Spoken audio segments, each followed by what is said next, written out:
loyal like a puppy. Oh, she's awesome, but you just don't know. Where I first, woo, and the burdens of my heart they rolled away. It was there by faith that I received my sight, and now I am happy all the day. Don't. I'm not switch keys, but I gotta switch keys with you for a second. Because we walking along with the Savior. We followed him to the cross and then got beyond the cross. But now I'm going to talk about what happens as a result of the cross. To the cross, through the cross, on the other side of the cross, right there, that's at the cross. But we're going to talk about what happens as a result of the cross. Saved by his power divine. Saved to make life sublime. Life now is sweet and my joy is complete. For I'm saved. Oh, I'm saved. I'm saved. Okay, God. Yes, God. Try church with yourself. Pastor Dave said preach to yourself, but I don't know if that works. I think you have to have preaching and worship with yourself. You have to preach to yourself and then worship with yourself. Because if I don't have the songs, if I don't have the songs of Zion, if I'm not singing along with my worship, that is something I will always be missing. I am saved by his power divine. Saved, God who made life sublime. Life now is sweet and my joy is complete, for I'm saved. Yes, God, saved. Oh, I'm saved. God let me know while I was singing that. He said the widow of Zarephath, you need word and worship. And the widow of Zarephath only had word. Remember, she's praying. So she said word up to God. Right? We say you send your prayer up in the praise vehicle. Right? And you have to make sure it's all up and ready. You got to be, I'm all up and ready. You got to be all up and ready right in that praise vehicle. But if you don't have what's supposed to be in the vehicle, right, her oil is sitting in the cool. So her car could have seized, we don't know. Right? So you don't have what's supposed to have in that vehicle. That car may seize, right, and then fall straight back down and hit you in the head. And then he said she had word but no worship, right? So I could pray all day with word, but if I don't have worship backing it up, God said back it up. You ever see somebody, my uncles do it all the time, cousins, everybody would drive all the way down the street, always to drive backwards, right? All the way back down the street because they want to look fly. Like, I want to drive back down the street. I want to be going in the reverse. We always loved it because it was fun, but we knew it was dangerous, right? So I'm like, don't be driving in that car with them kids backwards down the street, yeah. And he was still doing it anyway because it was fun for us, right? It was fun, right? So we go backwards down the street. But here's the thing. God said, back it up. He said, you didn't lose anything. You would get everything that you're praying for. Just give it. You can take your car, your Uber, and back it up, back the Uber up, back the up of the Uber up, Uber it up, back it up.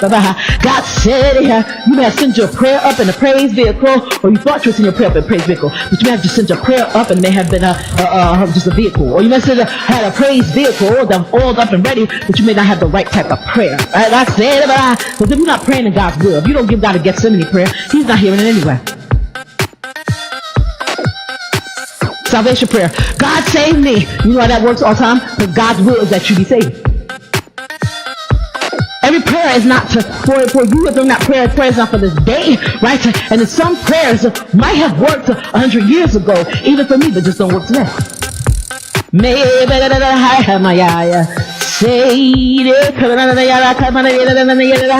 God said, are you saved? Yes, God, yes, God. Prayers work, but prayers are timed. Prayers have a time, right? We got Chronos and Kairos. Prayers are time. You may pray a prayer in Chronos time. I prayed a prayer in Chronos time now that would not have worked in Chronos or Kairos years ago. But because God had me pray it now, it's in His will for the now. It works now, and I get it in Chronos and Kairos. I get it both ways, right? And I get the Chronos and Kairos blessings from it. I still wonder, why couldn't I have had it back then? Why couldn't I have experienced this back then? Because if I had, God, I may have known you a little bit better. I may have been able to do this thing a little bit better. I probably had Let me explain to you guys about the whole sociopath. I don't want anybody thinking that because they're bipolar, they're sociopath. I'm talking about Jamie, first of all. And how much time I spend with God, and I take my medicine, I do what I'm supposed to do, and it's been 3 decades that I've been dealing with bipolar, even in therapy, and still getting ghosted by therapists, and treated wrong by therapists, Christian therapists. So don't think just because they say Christian on the door, that's just a sign for the door. This woman has, she calls herself Hope. There's hope everywhere in her office, they hope. And it's so pretty, her office is gorgeous. She got this beautiful fountain. Her inside of her office, her room, looked like a bedroom. I would move in there today and discard this place. I would love to. So beautiful. Because she calls herself Hope, but she has no hope. You call yourself Hope and then not offer any hope. For faith is some things hope for. Hope for. I had faith to believe that I would get better, right? As long as I was coming and talking to you, because that's what they told me I need to do, right? As a bipolar person, right? I had every belief that I would come and get better, but I just got no better, right? And I think she discarded me before I could discard her. Which is what happens, because I think they just realized at a point, even if you're a Christian, you're doing what you're supposed to do, you're seeking God, you're running after the Holy Spirit, you're rejoicing before you, enduring the cross, you got your eyes fixed on Jesus, the author, finisher of your faith, right? You are believing, right? You are praying, and you are effectual fervent prayer of the righteous man avails much, and right? You are meeting God. You said, no weapon formed against me shall prospering, right? You are meeting God like you are supposed to, right? Blessed men that walk with God and counsel of ungodly, nor stand in the way of sinners, nor sensitivity of scornful, right? You are making joyful noise. The Lord, all the answer, the Lord, the gladness come before His presence with singing. Know ye that the Lord, He is God, and that He that advances, and not we ourselves. We are His people, and the sheep of His pasturing. You follow your shepherd, and you do your best, and yet still you haven't changed.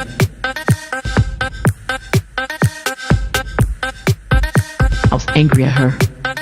Am I so angry at her for ghosting me? No.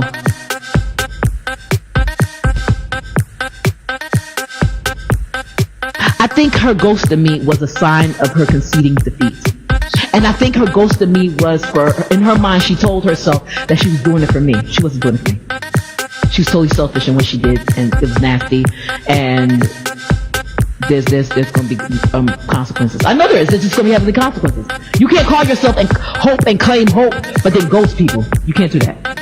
God will not let you mask yourself under the name hope and be demonic. And detonation. That's why I heard detonation. You call yourself hope, but you're really detonation. But I'm not looking for her. I'm hoping that she repents before that happens.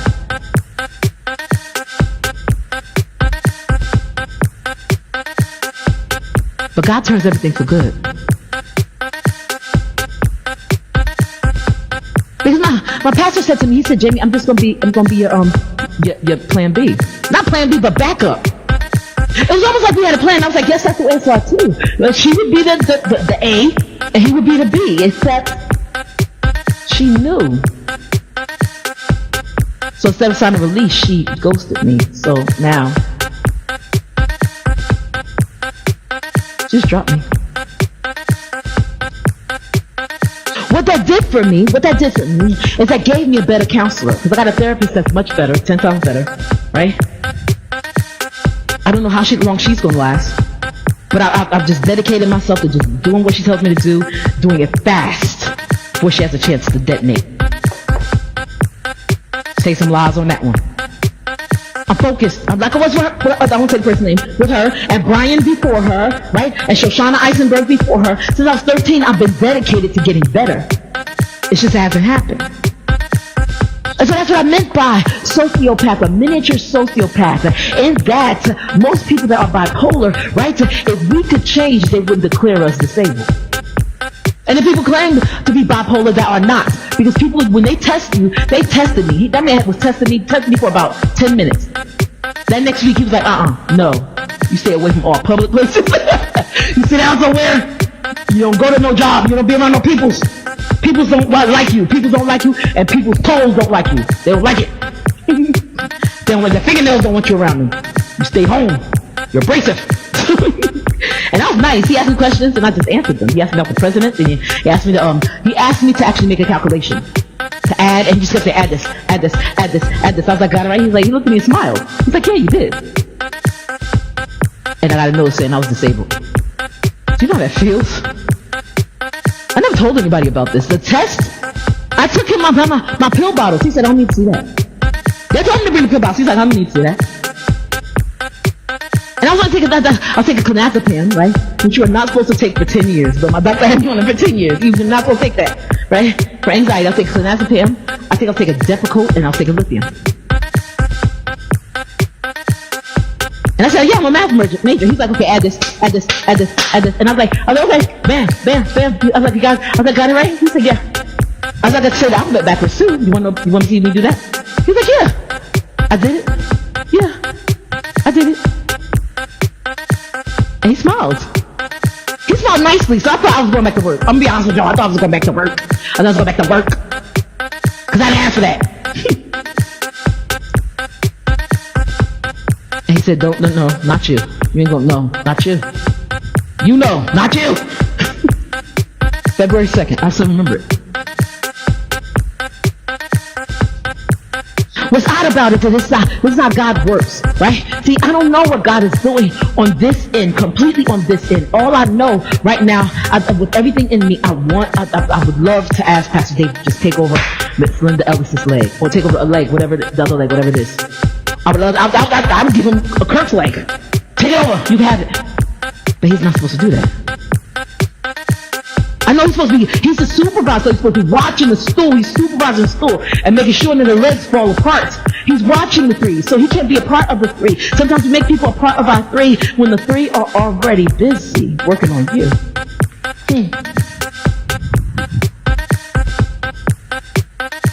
Here's how that worked out for me.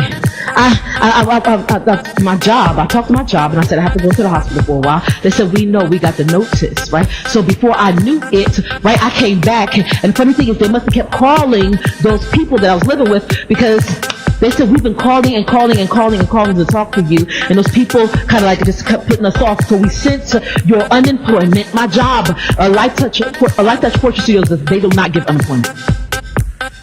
They said, we sent your unemployment, your job to just say, give it to her. Just give it to her. That's exactly what they told me. They said, and we sent your unemployment, and they're paying for your disability, no matter how long it takes. Because I worked hard. When I say I worked hard when I was there, anything I do, I push myself. I put myself in the hospital, and they know it. And their thing is that they go on. We do not give disability. We do not give unemployment. We don't give anything to anybody, and they mean it. I have a woman at my church now, so I told her son, I said, listen, you gotta be careful. I said, because they do not do that. He said, how did you get it? I said, because I was an exception. I was like the only exception. I won Studio Manager of the Year 2 years in a row. I jumped 3 volumes of Capital in 2 different studios. 2 years in a row. I had so many awards that we stand and take pictures of them. I had so many awards that my boss had to hold some of them, and other studio managers had to hold some of them. They did not like me. They couldn't stand me. They sent me to Costa Rica. They sent me to Haiti. That job was terrible but nice, you know. In other words, they do not give unemployment. They do not give disability. They do not give, no matter what you think, the disability I have now, Life Touch Portrait Studios is paying. It's been 10 years. Life Touch Portrait Studios has to pay that. That's why they have disability insurance. Life Touch, the government ain't giving me nothing.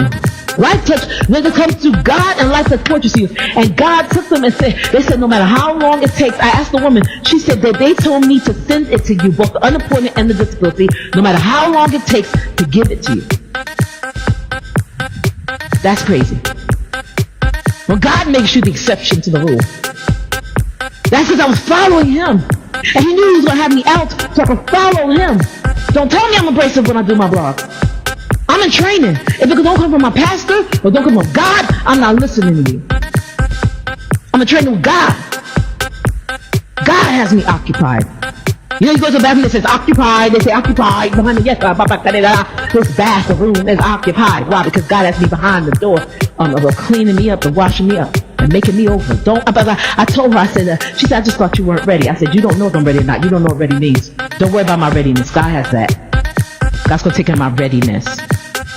You're not to use that word. I didn't think. She kept saying, I didn't think you were ready. It was such a satanic thing. I didn't think you were ready. I just didn't think you were ready. I didn't bring you to the women's fellowship because I didn't think you were ready to stand before them because I didn't think you were ready to talk about what you've been through. I said, you don't have that authority. I mean, with them, yes, because they're a low-level nothing of something inside of a church. They have nothing. They're trash. As it pertains to God, who is the reigning authority. Holy Spirit is my authority. God is my security. Jesus is my identity. I have many miracles that I've seen and come through, and people just walk up to me and just give me money, right? Light Touch Fortune Studios put money in my hand, right? And I am a certified photographer, and I'm not even taking pictures. I haven't taken pictures since I was working with them, and yet still, they went against their own rules for me. And that's not all. That's not all. And I was going to take them to court, I could afford to pay the rent. But the landlord there, when she was leaving, the company, Sunshine Media, or whatever that is, she spoke to, I forget who it was, somebody in my church. I forget who it was that she spoke to. I think it was Pastor Tim. But she spoke to one of them, and then she got me before Corinne stepped in, before the company housing authority. She said, I want you to get on this, Jamie, because if you get in on this, you will not have to pay rent. I told her, I said, I don't mind paying rent. It's not like I don't want a free ride. I was already disabled, so I didn't want a free ride, and I was happy being in Hagerstown. I'm so glad she said, just fill out the application, it's just one page. I'm so glad I listened to her. Because now I don't live there anymore. And despite what that woman has done, this woman, what God did for me, this woman, this is what God will do when people hurt you. Here's another example, because I was living with those people, right? And they're trying to take all the money from me. They stole the unemployment checks I had, and when I was in the hospital, the reason why they threw my stuff in my car like that and smashed my glass frames and did everything that they could to hurt me, right? The reason why they did that is because as a result of me coming back out of the hospital, and they knew it, they were going to have to give up the mortgage on the house and move. They couldn't stay in New Jersey anymore because they were taking all of my money. They weren't going to work. They weren't doing anything. They were taking all of my money and spending it on their house. So God dry rotted their plan. So you have this woman, the therapist. You have them, right, having their dry rotted plan, and then now this. Pastor Tim is my witness. I got so many blessings from this because this woman, she could not evict me because I paid all my rent on time. And she said, well, now since you don't want to give us ACH, let's dig into your account. Now you're going to have to come and stand outside every morning, every month, and wait for us to come to pay your rent. And I stood outside every summer morning, right, needing them to operate on my eyes. I was outside in the heat. I was not supposed to be outside like that. But I stood out there for hours. When I got out there at 7 o'clock in the morning, I stood out there for hours. They would not receive me into the building. Nobody was waiting. There was nobody waiting to get in the building. There was nobody waiting to talk to them. They would not let me in the building to talk to them. No chairs, no nothing. I stood there. So this woman thought she was real smart, so she went up to the head of the corporation, and what she did was she switched my voucher. She's a very demonic, powerful woman. She switched my voucher, and Pastor Simpson, I said, why did she switch her voucher? She switched my voucher to a 2-bedroom, 1-bathroom apartment voucher. If she had left it at 1 bedroom, like I was walking around, could not see, and I was getting frustrated. So the more frustrated I got, my eyes would stop working. Still happens now. And so I'm walking around, it's heat outside, and I had to sit on the steps at this church, and I was scared of heights, and it was just a terrible situation. But I'm walking around trying to find apartments. I could not find one, and I'm on the disability bus trying to find an apartment. So it's not like I could just get in the bus and then get off the bus when I wanted to. No, you gotta wait for them to come back, and you only go to one place a day. So I was trying to find an apartment. I'm on my way out of there, and still going blind at that point, right? And so she switched my voucher from 1 bedroom to 2 bedroom. And even Pastor Tim knew that's too much. She said, I'm doing it. I did it because, in fact, I want you to have an art room. I just want you to have an art room, Jamie. No, she didn't. Her plan was, because like she said, she wanted to sit me outside in COVID so that I could die of exposure, so that the blood pressure of my eyes would destroy my eyes. That's what she said. Literally destroy, right? So that's okay. That's nice. That's nice. That's nice. Sweet dreams to me. That's nice. So she goes, but here's the thing. Here's how God will do it for you. Here's how God will twist it. You want to hear a testimony? Nothing that anybody does to me. I mean, no weapon formed against me shall prosper. None. Every time you form a weapon against me, it always works for my good. It come back like cherry cheesecake. Christina makes cherry cheesecake and it's really good. So I didn't know. I had to say something. But they always come back like cherry cheesecake. Yum yum. So oh, so look at that. I got cherry cheesecake. Ooh, one of my. Ooh, okay. Okay. She went and changed my voucher from 1 bedroom to a 2 bedroom. You know what that means? I can get a 2 bedroom apartment. This apartment is huge. It's bigger than my house that I had on Johnson Street. Bigger, and I had a 2-story house to myself. This apartment is bigger than that. Plus a deck, huge. I cannot fill it. I need a rug. Harmony's like, okay, where's your rug for that deck so you can stand out there, sit out there, look whatever you guys want to do. I don't have time. There's no way I can fill every piece of this apartment. It's so, the kitchen's big, the dining room that I do my artwork in is big, my office is big, my bedroom is big. It's a little small, but it could be bigger, right? The living room and my bedroom are about the smallest. But this is grand. The hallway is just ridiculous. Kristen Kraft, she's a police officer. She was like, Jamie, you told me you had a hallway that you had to walk down inside of your house, but you didn't tell me that you were climbing the ladder of Jacob. Like, did you tell me I was walking to meet Jesus on the way to truth and light? You didn't tell me. You should have warned me. It's long.